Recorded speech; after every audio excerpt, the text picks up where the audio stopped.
yeah, boat show is what, next weekend? Yeah, not a good day for a boat.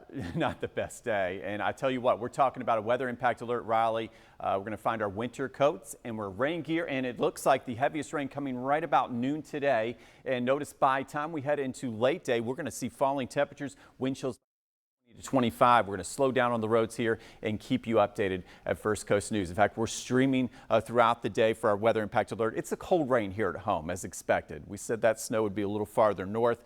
You got to go up to Macon, Georgia. We see some of the deeper blues. For us, just too warm out there at this time. In fact, we zoom in and again, be extra careful.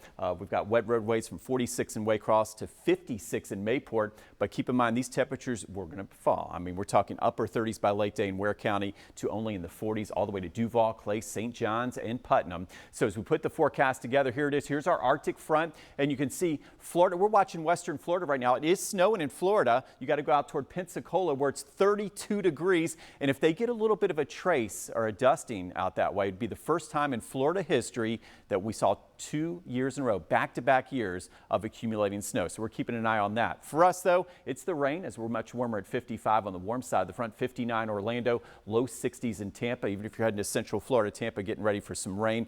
This is the good news. I know it's going to get cold, but at least we're getting some needed rain with about a quarter to a half inch, even 6/10 of an inch up toward Brunswick and 3,500 for St. Augustine. Most of the rain before 2 o'clock. You look at the latest high-res futurecast, and there's the heaviest part of the day. Heaviest rain with the bright yellows as we head toward noon, so be extra careful. The back edge of the rain moves through Waycross as we head into 1 o'clock, and then through Jacksonville and Duval by 2, and the beaches in St. Augustine by 3 o'clock, and then watch those temperatures drop. That's right, by tomorrow morning, we're talking about our next freeze warning.